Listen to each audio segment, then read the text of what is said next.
घर में या बहुत छोटे घर में भी सब लोग एक जैसे नहीं होते। बड़े पैमाने पर जिम्मेदार समझदार लोग होते हैं, एक दो लोग गैर अनुशासित भी होते हैं, लेकिन हमारा काम है कि हम उनको भी समझा के अनुशासित बनाएं। तो प्रिय परिवारजनों, आज उड़ीसा के भुवनेश्वर में जब मैं और आप बात कर रहे हैं तो मेरा आपसे आग्रह रहेगा, जो साथी भीम आर्मी से जुड़े हुए हैं वो अपने फोन कृपया बंद करें और अपना दिमाग मेरी तरफ लगाएं, क्योंकि जब वो अपना दिमाग एक हाथ पकड़ के फोन में लगाएंगे, मैं इसका उदाहरण से बताता हूं तर्क के साथ, कि जब आप स्कूल में पढ़ते हैं, कॉलेज में पढ़ते हैं और टीचर पढ़ा रहा होता है और आपका ध्यान किसी दूसरी चीज में होता है, तो जब पेपर आता है और पेपर में वो क्वेश्चन आता है जो मास्टर ने पढ़ाया होता है, टीचर ने, तो फिर आप उसके जवाब में 0 लिख के आते हैं और आपके नंबर भी 0 ही आते हैं। इसलिए जब कोई अध्यापक पढ़ाए तो आपको सब चीजों से ध्यान हटाकर उसी चीज की तरफ ध्यान केंद्रित करना चाहिए जो टीचर पढ़ा रहा है। अगर आप उसकी तरफ ध्यान केंद्रित नहीं करोगे तो आप सीख नहीं पाओगे, और जब आप सीख नहीं पाओगे तो आप सिखा भी नहीं पाओगे। जब आप सीख भी नहीं पाओगे, सिखा भी नहीं पाओगे, तो आप अपना भी भला नहीं कर पाओगे और किसी अन्य का भला भी नहीं कर पाओगे। तो पहले आपको खुद से सीखना है, फिर दूसरों को सिखाना है। आज आप यहाँ इतनी बड़ी संख्या में आए हो तो पहले आज आपको सीखना है, एक एक बात को अपने दिल और दिमाग में स्थापित करना है। हालांकि मेरा अनुभव ये है कि जो चीज चित्र के रूप में या चलचित्र के रूप में दिखाई जाती है उसको आदमी ज्यादा जल्दी सीखता है। ये मेरा अनुभव है कि जो फिल्म के जरिए, गाने के जरिए या किसी जागृति जैसे के कार्यक्रम के जरिए जो चीज दिखाई जाती है, ये रिसर्च भी है कि वो लंबे समय तक याद रहती है। इसके अलावा आपने देखा होगा कि स्कूल में टीचर तो सब कुछ पढ़ाता है, लेकिन सब कुछ हमें याद नहीं रहता। इसलिए हम कोशिश करेंगे कि साधारण भाषा में बात आप तक पहुंचे, और जब बात आप तक पहुंचेगी और आपकी समझ में आएगी तो बात दूर तक जाएगी। और हम लोग भी यहाँ इसलिए आए हैं कि बात दूर तक जाए, क्योंकि जब तक बात दूर तक नहीं जाएगी और उड़ीसा के घर घर तक नहीं जाएगी और अंतिम व्यक्ति तक नहीं जाएगी, तब तक आपका भला होने वाला नहीं है। क्योंकि ये लोकतंत्र है, ये राजतंत्र नहीं है। लोकतंत्र में अंतिम व्यक्ति का भी योगदान होता है, तो हमें अंतिम व्यक्ति को भी तैयार करना है। प्रिय बंधुओं, बहनों, भाइयों, मैं आपका धन्यवाद करने के साथ अब अपनी बात को शुरू करता हूं। और बात को शुरू करते हुए भगवान तथागत बुद्ध से लेकर उनके समकालीन जन्म में सभी महापुरुषों को नमन करता हूं। साथ साथ राष्ट्रपिता ज्योतिबा फूले, डॉक्टर बाबा साहब अम्बेडकर, छत्रपति साहू जी महाराज, भगवान बिरसा मुंडा, ईवी पेरियार रामानायकर स्वामी, पेरियार लाल यादव, बाबू जगदेव प्रसाद कुशवाहा, जननायक कपूरी ठाकुर, महामना रामचूर वर्मा, मान्यवर दीना भाना वाल्मीकि और मान्यवर काशीराम साहब को भी नमन करता हूं। उनको भी आज के दिन श्रद्धांजलि देता हूं, क्योंकि अगर वो लोग नहीं होते, वो महान विभूतियां नहीं होती, तो ये आंदोलन नहीं चलता, और आंदोलन नहीं चलता तो मेरे जैसे प्राइमरी स्कूल के हेडमास्टर का बेटा आज लोकसभा का सांसद नहीं होता और इतनी बड़ी जनसमूह को यहाँ मंच से खड़े होकर अपनी बात से संबोधित नहीं कर रहा होता।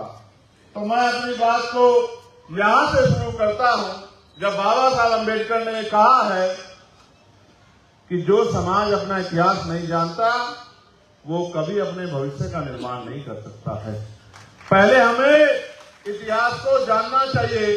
आप अगर हाथों की ताली बजाने में भी अपना ध्यान भटकाओगे तो भी आपकी समझ में कम आएगा। मैं तो ये चाहता हूं कि आप सारा ध्यान मेरी बात पर ही रखें, ना तालियों पर ध्यान रखें, ना झंडे को लहराने में, क्योंकि इसका तो बहुत समय आएगा जब आप मेरी बात आपको अच्छी लग जाए तो मेरे बात को खत्म होने के बाद आप खूब ताली बजा लेना। लेकिन अभी क्योंकि जो मैंने सीखा है, आप मेरी तरह जेल में जाके लाठियां खा के, अन्याय सह के, मुसीबत सह के, भूखा प्यासा रह के अगर सीखना चाहते हो तो उसमें बहुत सारा समय लगेगा। और अगर मेरे द्वारा बताई हुई बातों को सीख लोगे तो बिना कोई कष्ट सहे बढ़िया एसी में बैठ के भी आपकी बात समझ में आ जाएगी। जो मैंने और हमारे साथियों ने धक्के खा के, खाद छान के, मुसीबतें सह के, जेल में काली रातें काट के और तमाम तरह की परेशानियां खा के सीखा है, वो आप बहुत आसानी से मेरे द्वारा सीख सकते हैं। कुछ साथियों ने मोबाइल ऑन किए हुए हैं, उनकी लाइट जो है, फ्लैश लाइट जली हुई है, वो आंखों में लग रही है। जब मैं गर्दन घुमाता हूं तो वो एकदम से उसका रिफ्लेक्शन आता है। तो मैं ऐसा अनुरोध करूंगा, जो वीडियो जिनकी इच्छा भी है, जो बिल्कुल ध्यान देना नहीं चाहते, तो कम से कम फ्लैश लाइट बंद करके अपनी वीडियो बना लें, जिससे कि औरों का नुकसान ना हो। तो जब बाबा साहब ने कहा था कि जो समाज अपना इतिहास नहीं जानता वो कभी अपने भविष्य का निर्माण नहीं कर सकता है, तो मैं आपको याद दिलाना चाहता हूं कि 1947 में ये जो व्हाइट टी शर्ट में बच्चा बैठा है, जिसका मोबाइल ऑन है, उसको कह रहा हूं वो अपनी लाइट बंद कर ले यार, ऐसा ना करे, सबको परेशानी ना क्रिएट करे। ये यहां बैठा है पीली शर्ट वालों के पीछे, दूसरे नंबर पे बंद है, बस बैठे आप लोग उधर मत ध्यान दो।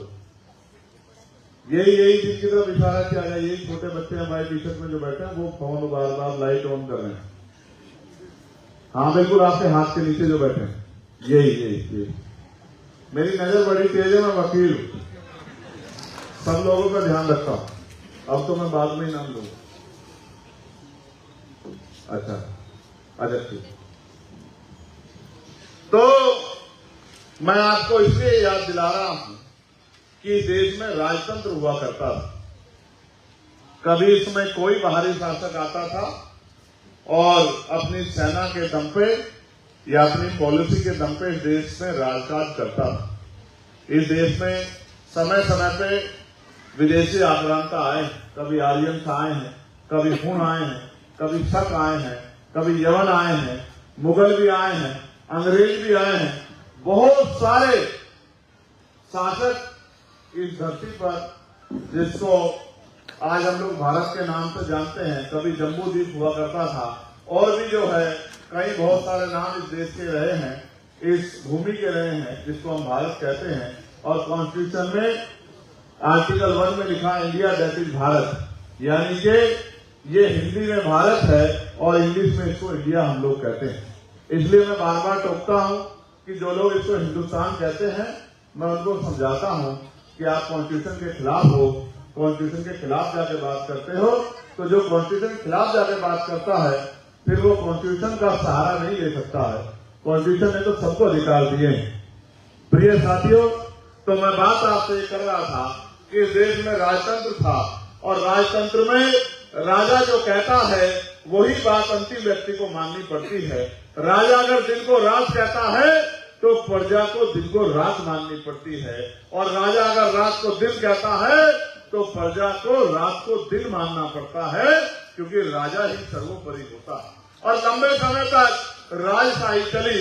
फिर राजशाही के दौरान जब अंग्रेज इस देश में आए तो इस देश में तमाम तरह की रूढ़िवादिता, कुरीतियां और तमाम तरह की बुरी जो इस देश को आदतें लगी हुई थी, या इस देश में व्यवस्था बना के, कानून बना के बहुत सारे लोगों को झुंड जाति का जीवन और बिना अधिकारों के जीवन जीने के लिए जिस तरह की व्यवस्था बनाई गई थी, जिस तरह कठोर कानून बनाए गए थे, समय समय पे का और तमाम तरह से, यहाँ तक कि सूर्य की रोशनी में भी निकलने का जो है अधिकार नहीं था। और तो और जिन तालाबों से जानवर पानी पीते हैं, उन तालाबों से भी पानी पीने का अधिकार सार्वजनिक रूप से बहुत लंबे समय तक लोगों के पास नहीं था। फिर इस देश में समय समय पर आंदोलन चले और तमाम तरह से, और मुझे तो ये भी बताने में कोई आज नहीं है, किसी बोर्ड की मेंबर भी बनती हैं या चपरासी से लेके क्लास 1 के अधिकारी कर्मचारी बनती है, अगर ये अधिकार किसने दिया है तो ये डॉक्टर बाबा साहब अम्बेडकर के संविधान ने दिया है। उसके अलावा कोई अधिकार किसी महिला के पास नहीं था। तो मैं ये बात आपको इसलिए बता रहा हूँ, महिलाएं तो देश में शासक भी नहीं हो सकती थी। महिलाओं को तो पैरों की जूती माना जाता था। ये देश का इतिहास कहता है, आप पढ़कर देख लो, आपको पता लग जाएगा।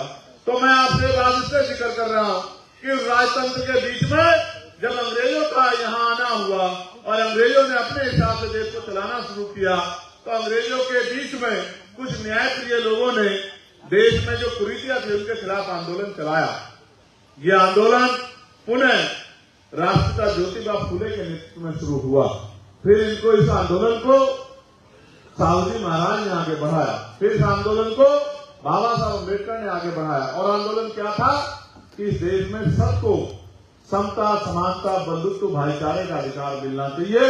इस देश में सभी को मूलभूत सुविधाएं और आगे बढ़ने का अवसर की क्षमता, अपनी बात को रखने की आजादी और अपनी बात को कहने का अधिकार मिलना चाहिए।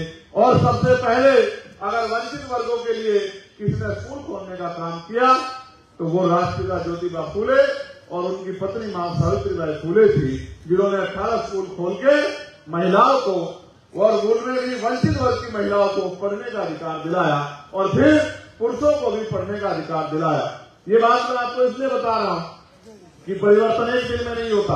आज मैं आपको कुछ कह दूं और कल यहाँ बहुत कुछ अच्छा हो जाए, ऐसा संभव नहीं है।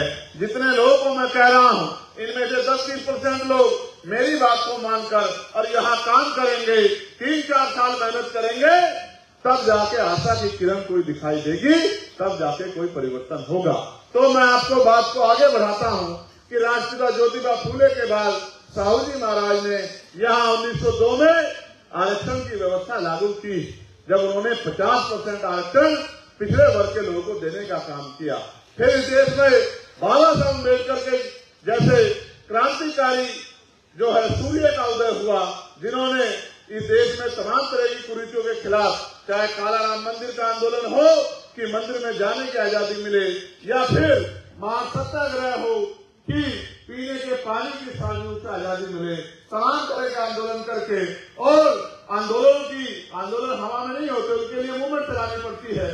तो पहले उन्होंने समता सैनिक दल बनाया, फिर उन्होंने लेबर पार्टी ऑफ इंडिया बनाई, फिर उन्होंने शेड्यूल कास्ट फेडरेशन बनाया, फिर उन्होंने अंतिम समय में आरपीआई बनाई, और साहित्य के क्षेत्र में भी बहुत सारे ऐसे जो हैं कि पत्रिका चला के, चाहे अखबार निकाल के, कई तरह से जो है समाज को जागरूक करने का काम किया। अंत धार्मिक रूप से भी बुद्धिज्म की तरफ समाज को ले जाके एक बहुत बड़ा परिवर्तन करने का काम किया, क्योंकि उन्होंने येवला में ये संकल्प लिया था कि मैं हिंदू धर्म में पैदा हुआ हूँ, इसमें मेरा अधिकार नहीं था, लेकिन मैं हिंदू धर्म में मरूंगा नहीं, इसमें मेरा अधिकार है।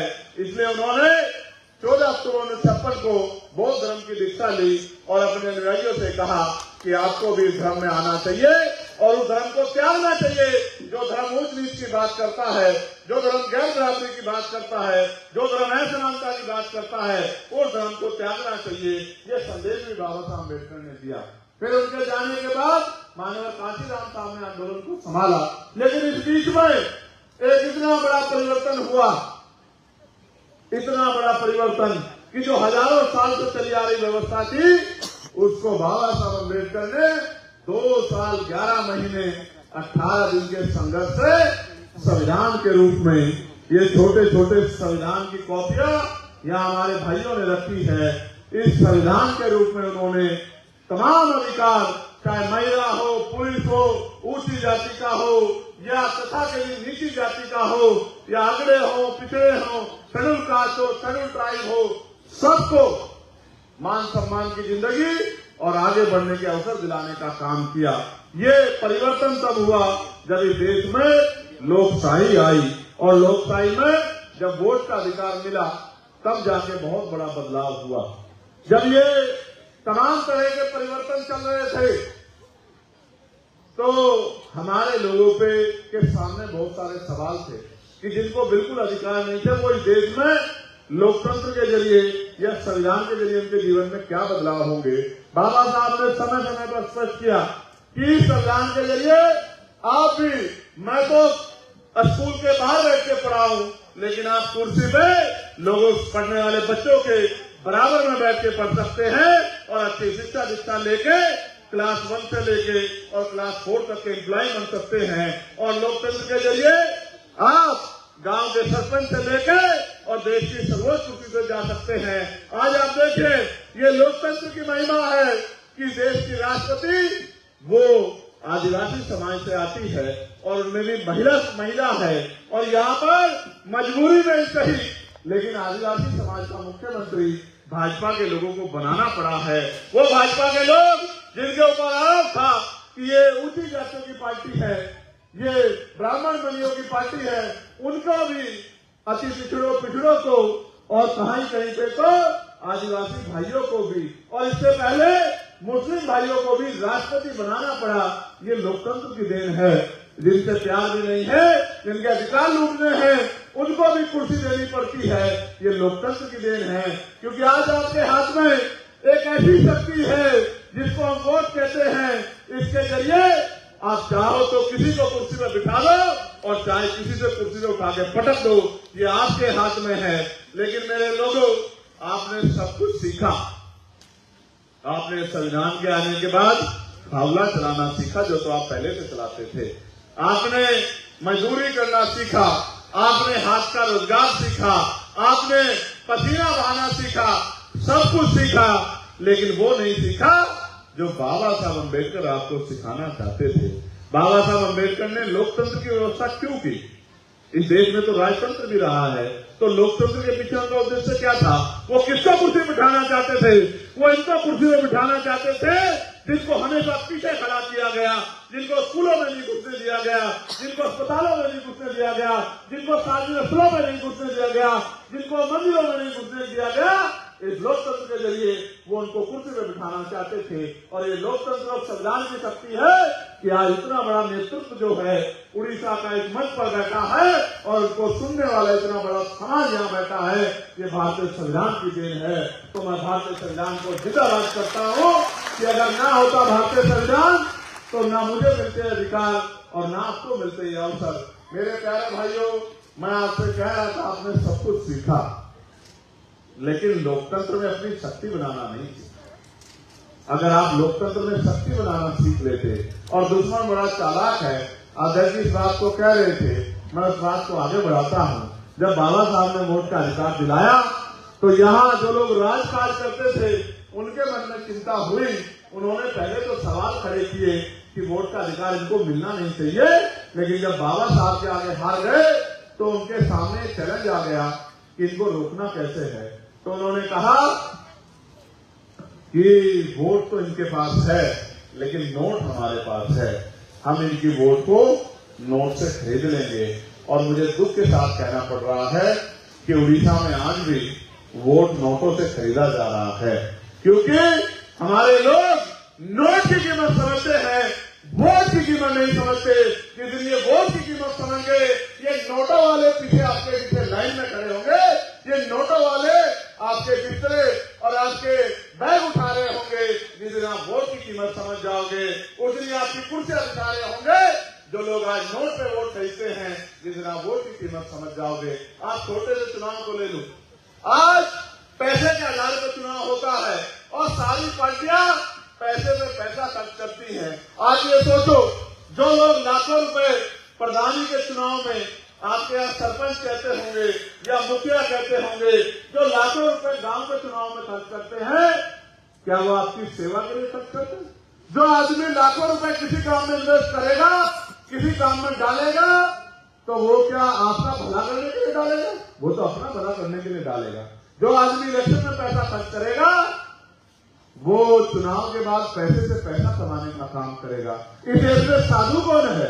इस देश में त्यागी कौन है कि वो त्याग करके आपकी मदद करे, आपकी सेवा करे? आप अपने गांव का हाल ही देख लो कि आपकी गरीबी बेबसी से निकालने के लिए किसी बड़े महल वाले ने आके आपका हाथ पकड़ने का काम किया। आपके पास मकान नहीं था तो आपका हाथ पकड़ के अपने मकान में ले जाने का काम किया कि तेरे पास मकान नहीं है, तेरी जिंदगी में बदलता हूँ, चल मेरे मकान में मेरे साथ रहना। या कोई भी लोग बैठे हैं आप तो गुमराह होते रहे, आपकी समझ में नहीं आया। एक बार आपको महसूस नहीं हुआ कि जिन्होंने गांव में रहने के बावजूद, जिनमें बड़ी बड़ी कोठियां महल होने के बावजूद, हजारों बीघे जमीन होने के बावजूद आपको एक गज जमीन इज्जत से जीने के लिए नहीं दी, वो क्या आपका भला चाहते हैं, आपकी जिंदगी बदलना चाहते हैं?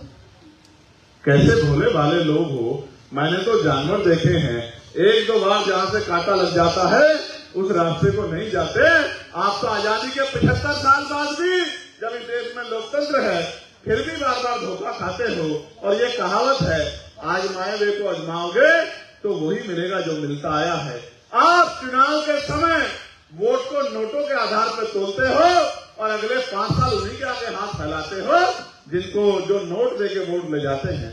ये काम अगर आप लोगों ने बंद नहीं किया तो फिर इसका खामियाजा आपको भुगतना पड़ेगा। और खामियाजा ये है कि फिर आपकी आने वाली नस्लें भी, उनका भी हाथ इस देश में और उड़ीसा में भी फैला रहेगा।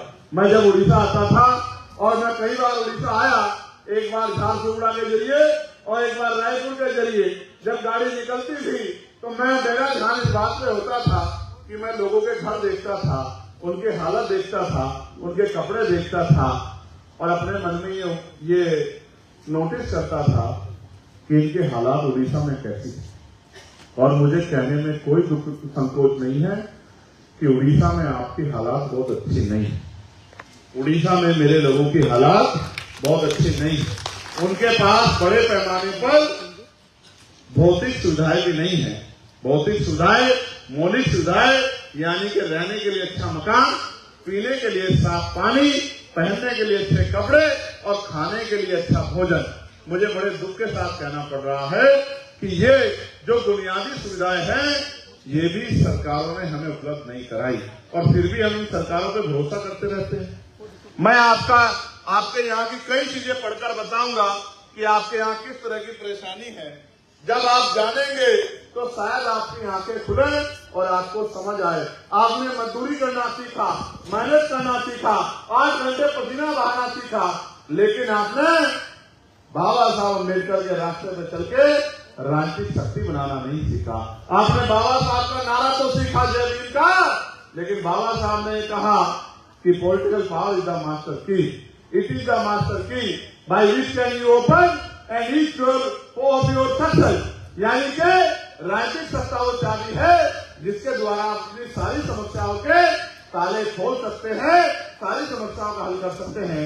ये बात आपकी समझ में नहीं आई और आप ये सोचते रहे कि कोई मसीहा पैदा होकर आएगा या ये लोग कभी तो इनका दिल पसीजेगा और ये आपके बारे में सोचेंगे। जिन्होंने हजारों साल आपके बारे में नहीं सोचा, वो आज कैसे आपके बारे में सोचेंगे। जिसकी समस्या होती है उसी को संविधान ढूंढना पड़ता है। और भगवान बुद्ध ने भी कहा कि हर एक समस्या का कारण है और हर कारण का एक निवारण है। कारण आपको है और समस्या आपको पता है, लेकिन निवारण भी आपको पता होने के बावजूद आप उस पर काम नहीं करते हो। आप दूसरे में भरोसा करते हो, किसी को वोट देते हो और फिर निजी स्वार्थ के, कुछ लोगों के निजी स्वार्थ के चलते फिर बड़े पैमाने पर समाज खाली हाथ रह जाता है। हर 5 साल में चुनाव इसलिए होते हैं कि अगर आपको जिसने आपसे वोट लिया और आपका काम नहीं किया, आप उसको बदले किसी और को मौका दे दो। लेकिन इस देश में तो बहुत तरह की विविधताएं हैं और जैसा मैंने बीच में कहा कि पैसे के आधार पर जो चुनाव हो रहा है, ये असल में लोकतंत्र की हत्या है। क्योंकि पैसे वाला चुनाव, और जब पैसे आधारित चुनाव होगा तो पैसे वाला ही लड़ेगा, गरीब का बेटा आगे नहीं बढ़ेगा। और जब तक गरीब इस राजनीति में नहीं आएगा और आगे बढ़ के विधानसभा लोकसभा में नहीं आएगा तो फिर गरीबों का भला नहीं हो सकता, जब तक गरीबों के बीच का गरीबों की बात रखने वाला नहीं आएगा। इसलिए पैसे वाले लोगों ने ये खेल बना रखा है कि जितना पैसा लगाओ राजनीति में कि गरीब लोग इसमें खुशी ना पाए। मैं धन्यवाद दूंगा मानव काशीराम साहब को कि उन्होंने समाज को जागरूक करके इस लड़ाई को, इस जो बेड़ियां गिरी गई थी, आर्थिक की बेड़ियां, इनको तोड़ने का काम किया। लेकिन अभी भी कई बेड़ियां बाकी हैं, वो तो चले गए। और हम अगर ये सोच के बैठ जाए कि हमें ये बेड़ियां नहीं तोड़नी, तो आप मुझे बताओ कि बेड़ियां कैसे टूटेंगी। गुलामी कैसे खत्म होगी, उड़ीसा में हालात कैसे बदलेंगे। आपने गले में नीला पट्टा पहनना सीख लिया है, लेकिन जब तक आप बूथ का संगठन बनाना नहीं सीखोगे, सेक्टर का संगठन बनाना नहीं सीखोगे, विधानसभा की कमेटी नहीं बनाओगे, जिले की कमेटी नहीं बनाओगे, प्रदेश का मजबूत संगठन नहीं बनाओगे और भाईचारा बना के बहुजन समाज के लोगों में आप अपनी ताकत नहीं बनाओगे, तो पैसे वाले लोग आगे बढ़ते रहेंगे और वो पैसे से पैसा कमाते रहेंगे। इससे आपका अगले 100 साल भी लोकतंत्र चले तो भला नहीं हो सकता। देखो, मैंने डाटा बनवाया था, उड़ीसा में SC ST OBC की जनसंख्या और आरक्षण के आंकड़े इस प्रकार हैं। SC की पॉपुलेशन 17% है और ST की पॉपुलेशन 23% है। दोनों मिलाके लगभग 40% हो जाते हैं। आरक्षण मिलता है 38%। इनका उच्च शिक्षा में इनका परसेंटेज है 20%। ओबीसी की जनसंख्या है 54%। नौकरियों में आरक्षण है 11.25 यानी कि 11.25 यानी कि लगभग 11.25%। और इनका उच्च शिक्षा में प्रतिशत जो है और इनको जो अवसर मिल रहे हैं वो 0 मिल रहे हैं। क्या मिल रहे हैं? दोबारा बताओ, क्या मिल रहे हैं? 0। इन्होंने क्यों मिल रहे हैं 0 हमारे पिछले वर्ग के लोगों को? क्योंकि इन्होंने जब मास्टर पढ़ा रहा था तो ये फोन में वीडियो बना रहे थे। मास्टर की बात को इन्होंने सुना नहीं और लड़ाई को मजबूती से लड़ा नहीं, इसलिए इनको क्या मिल रहा है? जब ये अंधविश्वास, पाखंडवाद की धर्मांता को त्याग कर और मिशन के रास्ते पे आएंगे, तभी इनका और इनके बच्चों का भला होगा। उससे पहले इनका भला होने वाला नहीं है। वरना ये जो दल राजनीति कर रहे हैं, कोई सेकुलर के नाम पे और कोई हिंदुत्व के नाम पे, ये समय समय पे अपने धार्मिक एजेंडों को आगे करके और कोई डरा के ये वोट का अधिकार अपने खेमे में रखेंगे। कभी भाजपा आती रहेगी, कभी कांग्रेस आती रहेगी और यहाँ तो तीसरा भी दल है बीजेपी नाम का, कभी वो आता रहेगा और आप पीछे बैठ के ताली बजाते रहना और तमाशा देखते रहना। शाम में निकलकर और खुद के जीवन को और खुद के सपनों को दांव को लगाकर लोगों को जागरूक करने का काम करेंगे। बहुत सारे लोग बलिदान देंगे, तब जाके बात आगे बढ़ेगी। मैं और आपको आगे सुनाता हूं। यहाँ सामान्य जाति की जनसंख्या है 6% और उनको उनकी सरकार ने आरक्षण दिया है EWS 10%। यानी कि उनके यहाँ कोई बच्चा पैदा होगा तो उसके माथे पे लिखा होगा कि इसको नौकरी मिलनी ही मिलनी है। जिनकी आबादी 6% है उनको आरक्षण 10% है। और मुझे कहने में कोई हर्ज नहीं, इस आरक्षण के लिए उन्होंने कभी कोई आंदोलन नहीं चलाया, बस वोट के आधार पर अपनी सरकार बनाई। जिस दिन उनकी सरकार बन गई, उनकी सरकार ने उनको ये आरक्षण देने का काम किया। इस आरक्षण के लिए बाबा साहब अम्बेडकर को गोलमेज कॉन्फ्रेंस में गए थे और वहां से उनको कम्युनल अवार्ड मिला था। और अंत सितंबर 1932 में 24 सितंबर 1932 को फिर पूना पे ठोकर ये आरक्षण नाम का झुंझुना हमें मिला था, जिसके लिए बाबा साहब खून के आंसू है। वो उनको सिर्फ वोट का अधिकार से जो है उन्होंने अपनी ताकत बना के ले लिया। उड़ीसा में आजादी के 75 साल बाद भी SC ST आयोग नहीं है, OBC आयोग नहीं है और अल्पसंख्यक भाइयों का आयोग भी नहीं है। क्यों बनाया जाए? सरकार तो उनकी है, वो आपका आयोग क्यों बनाए? आयोग बनेगा तो आपकी सुनवाई होगी और आयोग के जरिए कुछ लोगों पे कार्रवाई होगी, इसलिए वो आयोग बनाते ही नहीं है। तो राजकाज उनके हाथ में, वो क्यों बनाए? हाल ही में दलित समुदाय के एक वरिष्ठ IAS अधिकारी जिनका नाम है विष्णुपद सेठी CBI छापे का शिकार हुए क्योंकि वे मुख्य सचिव बनने जा रहे थे और ये साजिश के थ्रू जो लोग उनको नहीं बनने देना चाहते थे उन्होंने ये काम कराया जिससे उनके ऊपर आरोप लग जाए। आपने देखा महाराष्ट्र के एक नेता हैं, उनके ऊपर भ्रष्टाचार के आरोप थे।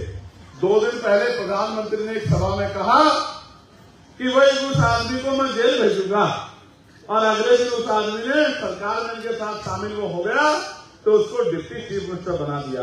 और यहाँ आपके आदमी के ऊपर इस तरह का जो है एलिगेशन लगवाकर और उसको मुख्य सचिव बनने से चीफ सेक्रेटरी यानी कि प्रदेश का सबसे मुख्य आदमी, प्रशासनिक अधिकारी जिसकी कलम में वो शक्ति होती है कि पूरे प्रदेश को हिला सकता है, आपका आदमी ना बन जाए।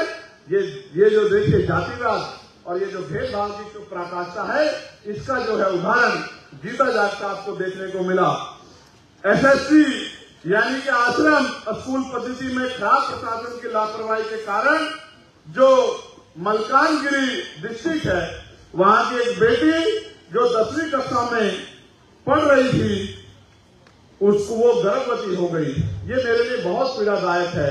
आप महसूस करके देखो कितना अन्याय, जिस बच्चे को हम पढ़ने के लिए भेजते हैं उनके साथ किस तरह का अन्याय स्कूलों में हो रहा है। ये बड़ा चिंताजनक है। कल मैं भी अपने लोकसभा क्षेत्र में आश्रम पद्धति के स्कूल में गया था। 12वीं तक का स्कूल है, कक्षा 6 से मैं गया था 10 मिनट के लिए। 3 घंटे उन बच्चों के बीच में रहा, उनकी परेशानियों को सुना, उनके दुख दर्द को जाना, उनके स्कूल के टीचर से बात की, उनके वॉशरूम से लेके हर एक चीज का निरीक्षण किया, खाने से लेकर हर चीज की बात रखी कि इन बच्चों को परेशानी नहीं होनी चाहिए और उन बच्चों को भी समझाया कि आपको अवसर मिला है, यहाँ से जब आप पढ़कर निकलो तो एक अच्छे कर्मचारी अधिकारी बनने की तरफ आपका ध्यान होना चाहिए। ऐसा नहीं कि यहाँ से पढ़ने के बाद आप घर में चली जाओ और आप अपने जीवन में आगे बढ़ने के बारे में ना सोचो। फिर पोस्ट मैट्रिक छात्रवृत्ति शैक्षिक वर्ण के वर्ष के अंत में मिलती है। अगर ये शुरुआत में मिल जाए तो तमाम तरह से स्कूल जो है, जो बच्चों को परेशान करते हैं, ये परेशानी का काम बंद हो जाए। इसमें भी 60% पैसा केंद्र की सरकार